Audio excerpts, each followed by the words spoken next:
Mas ontem, aqui na tela do SBT, você assistiu ao jogo do Vasco da Gama lá na Arena da Amazônia. Encontrou o Audax, o lanterna da competição.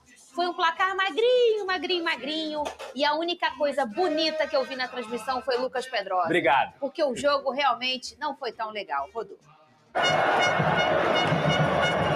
A paixão pelo futebol move montanhas. Ou melhor, agita a floresta.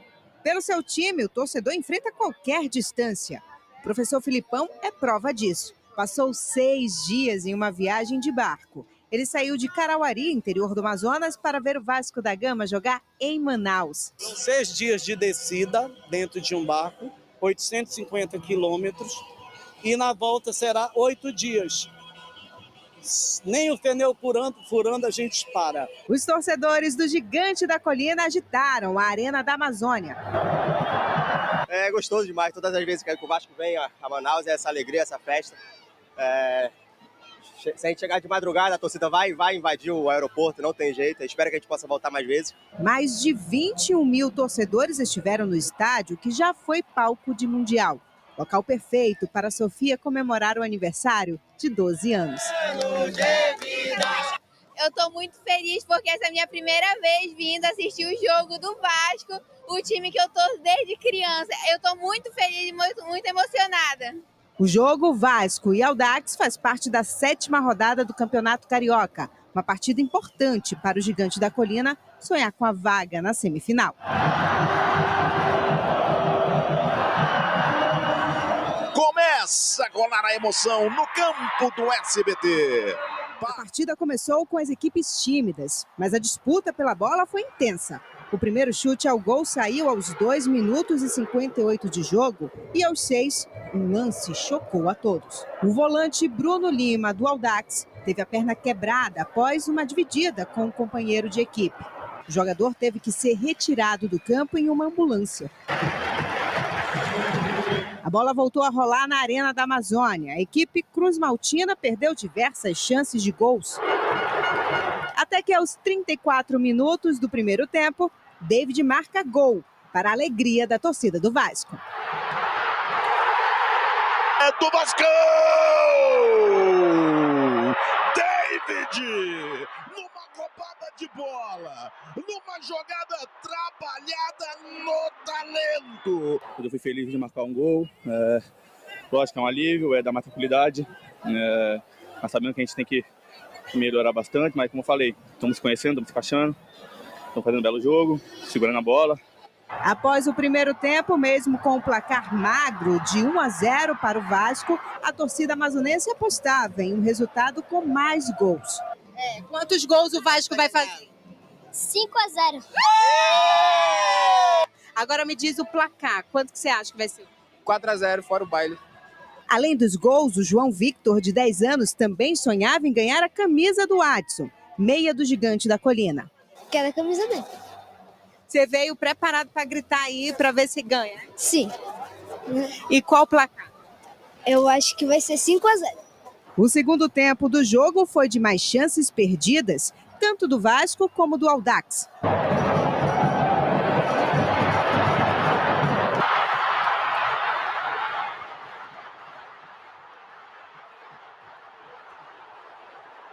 Apesar do esforço dos times, o jogo termina em 1-0 para o Vasco. Com a vitória, o Vasco sobe para a 4ª posição e volta para a zona de classificação das semifinais do Campeonato Carioca. Os próximos 2 compromissos do elenco vascaíno são os clássicos com Fluminense e Botafogo, nos dias 14 e 18 de fevereiro. Muito bem, estava um off aqui que não pode contar. Boa tarde para você de casa, sextou. Boa tarde, Lucas Pedrosa. A gente estava com saudade de você. Um beijo, Rafa Melo. Hashtag SBT Esporte, assim você conversa com a gente. Tem muita coisa especial. Daqui a pouco a gente vai falar da vitória do Fluminense. A gente vai falar também, vai ter também o show do Chefão. Eu tô torta aqui? Não, né? Tá tudo bem aí, ô Cris? Você que sabe tudo de imagem? Anderson, tá tudo legal, né? Tá, né? Tudo certinho, muito bem. Ô, Lucas Pedrosa, primeiro, parabéns por mais uma grande transmissão. Você é um cara que eu fico assim, eu falei ontem pra ele, você tão bom quanto comentarista quanto o Lucas Piton cruzando.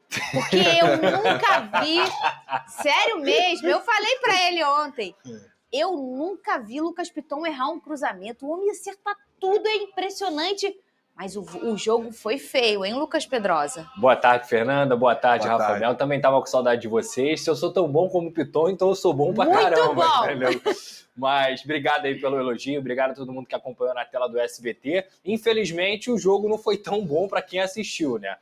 A nossa equipe maravilhosa, mas dentro de campo, o Vasco da Gama fez uma partida muito ruim, muito abaixo do esperado. E eu digo isso, gente, que a gente entende que é início de temporada e tudo mais, só que a gente está falando de um adversário que não conseguiu fazer um gol no Campeonato Carioca ainda. A gente está falando de um adversário que tem menos 11 de saldo. São 0 gols feitos e menos 11 com esse gol que o Vasco acabou fazendo no Audax. Então a produção do Vasco ontem foi muito criativa, o Vasco criou demais, só que é o mesmo problema que eu venho falando aqui desde o início do ano. O sistema defensivo do Vasco está formado, é um bom sistema defensivo. Mas do meio para frente, a equipe do Vasco piorou em relação a 2023. É uma equipe pior, que sem Verratti e sem Payet mostra pouquíssima criatividade do meio para frente, mostra uma falta de pontaria enorme, uma falta de material humano, falta de talento. Aí eu vi algumas pessoas ontem, Pedro, você está criticando demais. Estou criticando agora, Fernando. Sabe por quê? Se eu não criticar agora, vai chegar lá no Campeonato Brasileiro, sabe o que vai acontecer com o Vasco? O Vasco vai brigar para não cair de novo. E o pior, o Vasco tem uma oportunidade nessa temporada de ter um grande técnico na mão. Só que se você não der material humano para ele, ele não vai conseguir desempenhar o que ele sabe. Porque não adianta. Ele treina, o Vasco é bem organizado, o Vasco é taticamente muito bem postado dentro de campo. Só que aí, na hora de fazer o gol, na hora de finalizar, na hora de conseguir converter essas chances, não consegue. Eu tive pena do Lucas Piton ontem. Ele gerou pelo menos uns 5, 6 oportunidades para os jogadores do Vasco e isso não aconteceu. Então, assim, eu vou falar de novo. Falta muito reforço para o Vasco da Gama, falta muito jogador no setor ofensivo e a culpa ontem, novamente, eu vi gente criticando o Ryan, não é culpa do Ryan. O Ryan não é centroavante, o Ryan tem 17 anos, o Ryan é ponta direita. Se ele tá jogando é porque não tem reserva para ele. Se a gente viu o Vasco empilhando chances, perdendo, é porque não tem jogadores de qualidade na frente. Então a culpa é da diretoria que não conseguiu resolver esse problema. E isso me chamou muita atenção, além dos belos cruzamentos do Piton e os belos comentários de Lucas Pedrosa, Rafa Melo, me chamou também a atenção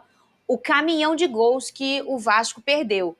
Mas vocês sabem como eu tenho a preocupação dos meninos da base, a forma precoce com que eles sobem e às vezes resolvendo um problema que não é deles, que é o caso desse menino Ryan, né? Porque o Verratti está com a costela machucada, hoje ele não tem nenhum reserva imediato, né? E aí sobra para o menino, que é novo demais, que não joga por ali, como o Pedrosa já destacou. E como a gente cobra um menino desse, Rafa? Não dá para cobrar. Não dá, a pressão não pode ser desse jeito. É claro que ele é jogador de futebol e tem que saber administrar isso, mas é um garoto muito novo. É verdade, Fernandinha, e a transição ela tem que ser muito perfeita para não acabar com uma carreira que nem começou. Ele está fazendo a transição da base para os profissionais.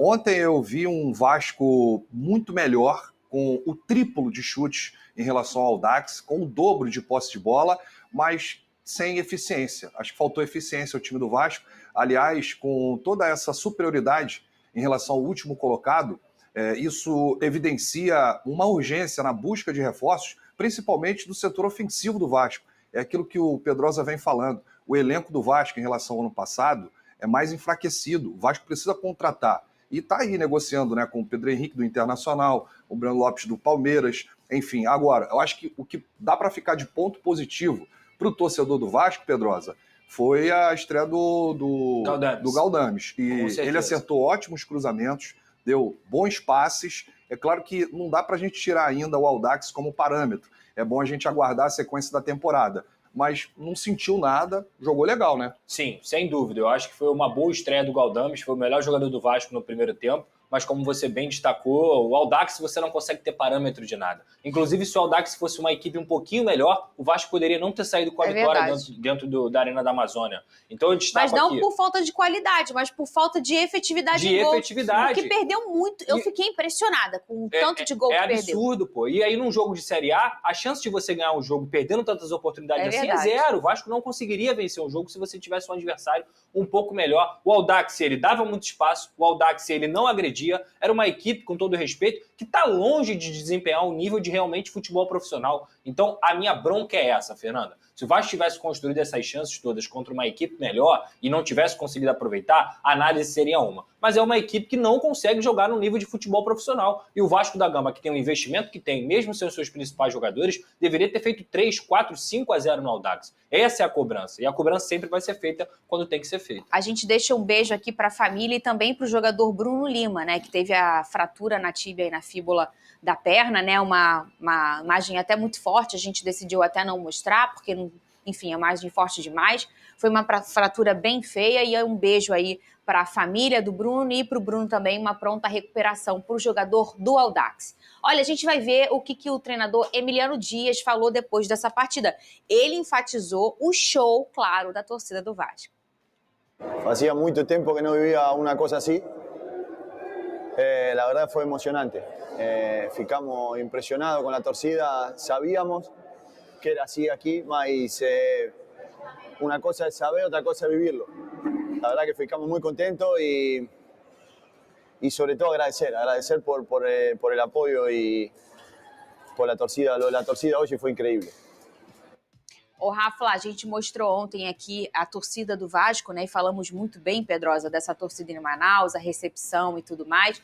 Todo mundo sabe do quanto eu acho isso bacana para contemplar essa torcida off-Rio. E aí o Emiliano e o Ramon, eles demoraram um tempo para conhecer de perto a torcida do Vasco, porque São Januário ficou fechado por um longo tempo, por conta daquela, a gente chama aqui de injustiça que fizeram com o Vasco em relação ao tamanho da punição. Tinha que ter a punição sim, mas não tão grande como foi. E eles demoraram para encontrar essa torcida. E quando encontraram, não vai barrar. Se apaixonaram, né? É verdade. É importante também a torcida do Vasco em Manaus, que deu um show desde o aeroporto. Foram lá no hotel, deram carinho para os jogadores. E é importante, né, para eles tomarem esse conhecimento da grandeza do Vasco, não só no Rio de Janeiro, mas no país, enchendo, lotando aí o estádio lá em Manaus. Eu acho que a torcida não ficou muito satisfeita com a atuação, não. E, ô Pedrosa, o que você achou das mexidas? Ontem, o segundo tempo, muito, muito diferente, né? Sim. Você até comentou isso na transmissão. O Vasco volta com os ajustes pequenos, né? Até porque não tinha muito ajuste a se fazer, porque o Audax não mostrava perigo. Mas você falou das mudanças que deveriam ser feitas, elas foram feitas. Eu também queria que você falasse sobre o que você achou da fala do Emiliano. Então, em relação às mudanças, você vê que a equipe reserva ela é enfraquecida e aí quando entram os reservas do reservas, a situação fica mais caótica ainda. O Serginho, por exemplo, é um jogador que teve uma oportunidade de cara pro gol e ele preferiu receber um tronco e pedir um pênalti do que finalizar. E aí a gente ouviu, não é assim, Serginho. O David, apesar de ter feito gol, perdeu 4. Então, assim, é muita dificuldade que o Vasco tem nesse setor. Em relação às falas, cara, eu vejo que é o Emiliano, o Ramon Dias, e eles veem essa torcida, eles veem o tamanho do Vasco da Gama, eles resgatam esse tamanho do Vasco da Gama e sabem do que significa o Gigante da Colina, a vontade de vencer deles, mas ao mesmo tempo eles estão ficando cansados, porque toda a entrevista coletiva eles chegam lá e pedem reforços. O técnico já pediu, o auxiliar técnico já pediu, o capitão já pediu, a torcida pede e a diretoria, pelo visto, não está escutando. Então, assim, a hora que esses caras encherem o saco, porque prometeram para eles que eles tinham que receber reforço, prometeram para eles que iam formar um time competitivo, aí depois a torcida do Vasco vai ficar chorando por conta de uma incompetência que a diretoria está fazendo de não dar as peças necessárias. Ah, a 777 emperra. Acho que a 777 é muito burocrática, mas a diretoria tem que trabalhar para convencer a 777 então. Tem que mostrar para eles que as deficiências acontecem, porque senão, repito, o Vasco vai entrar dentro do Campeonato Brasileiro tendo a oportunidade de ter um grande técnico sem material humano e o trabalho vai ser reduzido. E para isso serve essa diretoria, para fazer essa bela conexão com a SAF. Coloca aqui na tela, tem uma pergunta para Lucas Pedrosa. Cadê, por favor? O Lucas Duarte disse, uma pergunta ao Pedrosa, o que podemos esperar do Vasco com esse elenco? Pô, vocês falaram o quê? Fala, o Pedrosa, o que você está esperando? Olha só, o meu único ponto de confiança é pelo treinador. É um treinador que, mesmo com um elenco limitado, vai conseguir dar competitividade para o Vasco da Gama. Só que vai esbarrar em algum momento nessa limitação técnica. E a culpa não vai ser do treinador. Se tiver lá capengando em 14º, 15º, a culpa é do elenco. A verdade é essa. A culpa é de uma diretoria que não consegue trazer peças para poder fazer a reposição necessária. Vamos colocar aqui na tela a classificação do Campeonato Carioca. Acho ridículo que vocês fazem para me provocar. Tá aí, ó. Primeiro lugar, o Flu, que tá quase que todo o tempo desse Carioca em primeiro lugar. Quando não foi o Flu, foi um outro time que eu nem me lembro quem era. Não lembro. Antes do Fluminense. Quem que era o líder? O Alvinegro. Que isso, gente. Segundo lugar, o Nova Iguaçu com 14 pontos. Terceiro lugar, o Flamengo com 12. Lembrando, a gente sempre fala, o Flamengo tem um jogo a menos, cumpre agora no sábado. O Vasco em quarto lugar com 12 pontos. Vira a página. Aí. Rumo ao bi? Rumo ao bi, ô Pedrosa? Da Taça Rio. Da Taça Rio de novo. Rumo ao bi da Taça Rio, gente? É o líder da faz segunda isso comigo. página. Não faz!